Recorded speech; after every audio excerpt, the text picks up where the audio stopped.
সার্জিস আলম যখনই নর্থ বিশ্ববিদ্যালয়ের সামনে যান তখনই এক পক্ষ আসলে স্লোগান দিতে থাকে এবং পরবর্তীতে দেখা যায় একটা হট্টগোল সৃষ্টি হয়। সেখানে আসলে কি ঘটেছিল একটু যদি বলতেন। সার্জিস আলম এখন সে একজন রাজনৈতিক ব্যক্তি, আমার সাথে তার কোনো ইয়া নেই। আমরা আজকে বলছে যে এখানে আন্দোলনকারী শিক্ষার্থী কারা কারা আছে তাদের সাথে বসে চা খাবে, আমরা ওইখানে গিয়ে যাই। যাওয়ার পরে সে আমাদেরকে বলে যে আপনাদের নর্থ সাউথের 8 নম্বর গেট একটা ঐতিহাসিক জায়গা, সেই 8 নম্বর গেটে আমি যেতে চাই। তো সকলে মিলে তাকে নিয়ে যাচ্ছিল, আমিও হাঁটতে লাগলাম। এবং সে যেহেতু একটা ইয়ং লিডার, তো আমি ভাবলাম যে আমাদের এখানে সকল দলের মানুষ আসতে পারে, কারণ আমরা দল মত নির্বিশেষে আন্দোলনের সাথে ছিলাম। ওখানে যাওয়ার পরে কিছু মানুষ স্লোগান দিতে থাকে বিভিন্ন জায়গায়। আমি যে ওখানে বললাম যে ভাই এখানে আপনারা কোনো ভাগ বিতর্কায় জড়ান না ভাই, এখানে আপনারাও আসছেন, আপনারা যদি এখানে কাউকে ভাগ বিতর্কায় জড়ান এটা আমাদের নাম খারাপ হবে ভাই।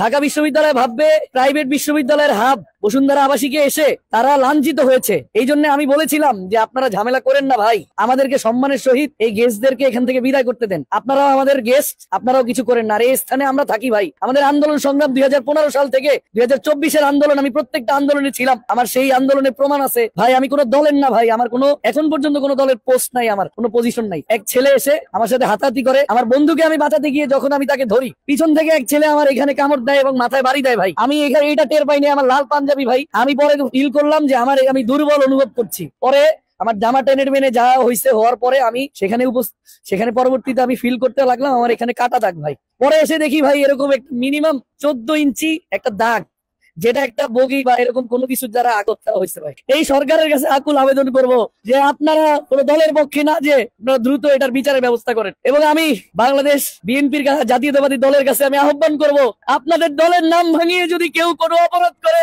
আপনারা প্লিজ দায়ভার নিবেন না। আমি তারেক রহমানের দৃষ্টি আকর্ষণ করে বলছি, আপনি আমার বিষয় খোঁজ খবর নেন। আপনার দলের নাম ভাঙিয়ে যদি কেউ কোনো দুর্বৃত্তরা আমাকে হামলা করে, এটা দল নিবেন না, অপরাধীদের এরকম করবেন না। হাসিনার শাসনামলে এইসব হয়েছে দেখে ছাত্র সমাজ আন্দোলনে নেমেছিল। 17 বছর পরেও যদি আজকে আমরা বিভিন্ন দলের পরিচয়ে বিভিন্ন দুর্বৃত্তরা হামলা করে, এটা আমাদের জন্য দুঃখজনক ভাই। আমি একজন সিনিয়র শিক্ষার্থী হিসেবে আমার আজকে লজ্জা লাগতেছে ভাই, আমাকে এরকম বেইজ্জতি করা হয়েছে ভাই। বিশ্ববিদ্যালয়ের সামনে কেন তোপের মুখে সার্জিস আলম? আমি একজন সাধারণ শিক্ষার্থী নর্থ সাউথের, আমার কোনো দলের আইডেন্টিটি নাই। আমাকে নর্থ সাউথের 8 নম্বর গেটে আহমেদ, শাকিল এবং মাশরুফ নামে দুর্বৃত্তরা আমাকে হামলা করে ভাই। কি কারণে করে আমি জানি না। আমি বলছি যে আপনারা এখানে কেন এত স্লোগান দিচ্ছেন, এখানে তো ঢাবির সাথে কোনো কিছু না বা অন্য কারোর সাথে কিছু না ভাই, আমাদের সাধারণভাবে বাঁচতে দেন, এখানে আমরা আড্ডাতেই দাঁড়াই, আমাদেরকে ভাই কোনো কেলেঙ্কারির মধ্যে ফালায়েন না। আমি ওনাদেরকে বলছি যে ভাই আমার সাথে এরকম করেন না ভাই, আমার বাবা নাই ভাই, আমার আপমা জানে না ভাই, আমার সাথে এরকম করা হয়েছে ভাই। এই দেশে কি জাস্টিস নাই ভাই? কোন দলীয় এজেন্ডা মানুষ যদি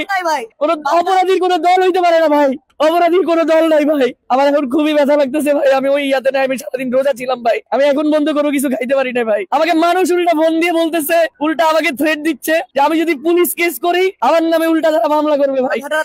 কোন দেশে আছি ভাই, কোন দেশে আছি? এইটার জন্য কি আমরা যুদ্ধ করছিলাম ভাই? এটার জন্য কি এই দেশ স্বাধীন ছিল ভাই? এই অবস্থা দেখবো আমরা ভাই? অন্যায়কারী কোন দলের না ভাই, আপনারা কোন দল এই দায়ভার নিবেন না ভাই। যে আহমেদ শাকিল, তিনি নাকি নর্থ সাউথ ইউনিভার্সিটির সাবেক শিক্ষার্থী ছিলেন, এবং মাশরুফ তিনি তাকে যোদ্ধা দাবি করেন। কিছু সাবেক ছাত্রলীগ নেতা বিভিন্ন বড় বড় দলের নেতাকর্মীর ছেলেদের সাথে একটা ভালো যোগাযোগ করে তারা বসুন্ধরা আবাসিকে একটা আওয়ামী লীগের একটা ভালো আস্তানা করতে যাচ্ছে সামনের দলের বিভিন্ন মানুষের সাথে। আমি নির্দিষ্ট করে এরকম কোন দলের নাম বলতে পারবো না। আমি আপনাদেরকে এইটুকুই বলবো যে অপরাধী কোন দলের নয়, কোন দলের পরিচয় দিয়ে অপরাধী বাঁচতে পারবে না। আমি আজকে কোন দলের নাম বলবো, অপরাধী সেখান থেকে পৃষ্ঠপোষকতা পাবে। আমি আশা করবো সে যদি কোনো দলের হয় তাকে দ্রুত বরখাস্ত করতে, এই দল থেকে অব্যাহতি দিতে। দল থেকে এরকম কোনো নির্দেশনা কখনোই দেওয়া হয়নি, পূর্বেও দেওয়া হয়নি, ভবিষ্যতে দেওয়া হবে না। অন্যায়কারীর কোনো দল নাই, অন্যায়কারী অবশ্যই অন্যায়কারী, যে অন্যায় করে সে কোনো দলের নয়। জাতীয়তাবাদী ছাত্র দল, বিএনপির হাইকমান্ড অবশ্যই এই বিষয়ে তাদের সিদ্ধান্ত গ্রহণ করবে এবং সুষ্ঠু তদন্ত করবে। অন্যায়কারীদের দলের প্রশ্রয়ে কোনো ছাড় দেওয়া হবে না। আমার নিরাপত্তাহীনতায়